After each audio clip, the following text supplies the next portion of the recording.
Today's learning goal is I can make the same pattern using different things. Hello everyone. So last day we were looking at completing blanks in a pattern or finding the missing part.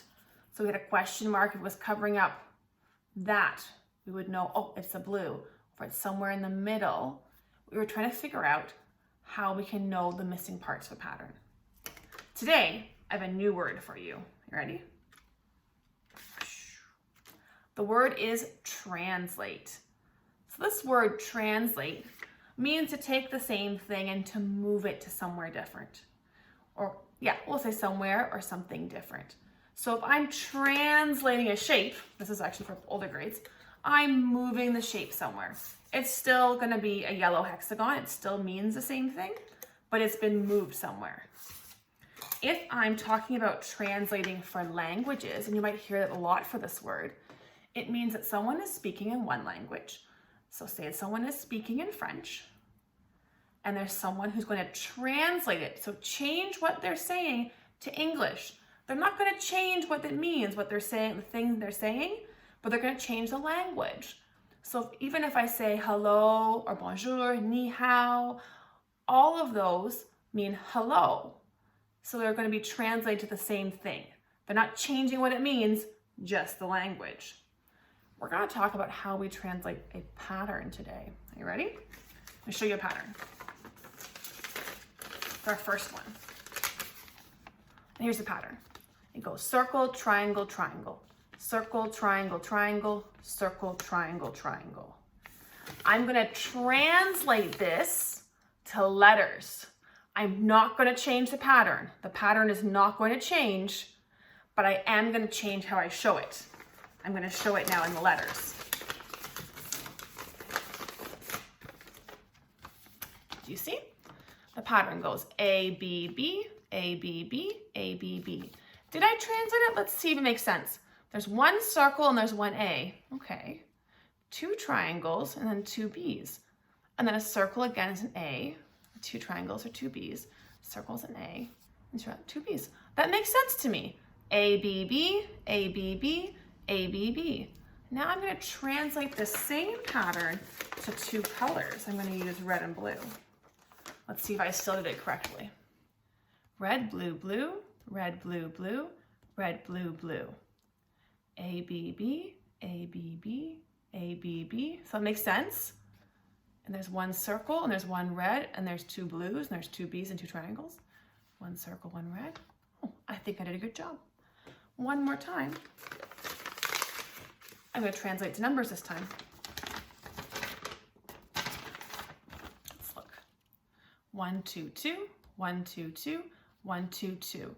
Does that make sense? There's one A, there's a circle, 2, 2, two triangles, 2 B.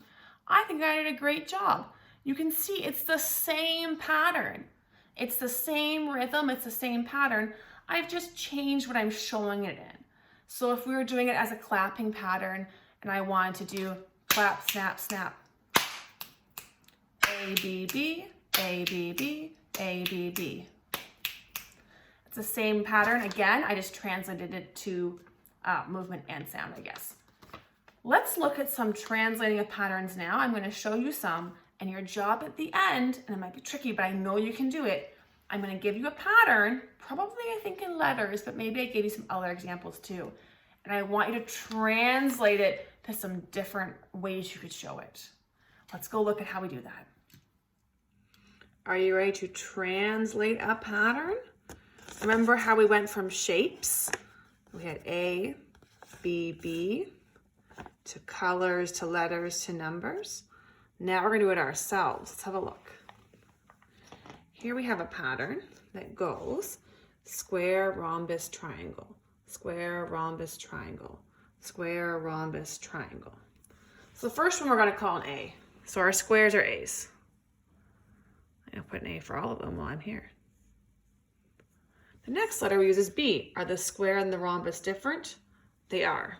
So they'll be B's. And here's the difference. In this pattern, it was A, B, B. They were the same thing. In ours, they're not the same. Since our pattern is ABC, not ABB, we need 3 different things to translate to our next one. I'm going to use something and let's see if we figure out what it is. Did you see that I used Legos? And I had to use a different color for each one. Now let's try numbers. ABC, 1, 2, 2. No, not 1, 2, 2. These aren't the same. Erase. 1, 2, 3 for this pattern. Did you see I added some things from my kitchen too? I did chili, pasta, chocolate chip. Chili, pasta, chocolate chip. Chili, pasta, chocolate chip. Now we've translated this pattern all these times. We have it as a shape, the same pattern in letters, the same pattern in colors, the same pattern in numbers, and the same pattern with objects from my kitchen. We've only changed the things we use, not the pattern itself. Your work today is going to be an A-B pattern. So one that just repeats A and B. Like its core is just 2 things that keep repeating. So when you do your work today, it should be just 2 things repeating and repeating and repeating. If you're doing colors, there's 1, 2, 3. No, I can't use white. The A is blue. Blue. Your job today is to make a pattern that has the 2 parts, like an A, B, A, B, A, B, but to make the same pattern using 3 different things. Maybe use shapes or colors or toys or things from your kitchen. Anything you want, but the same pattern, 3 different ways. Enjoy your math.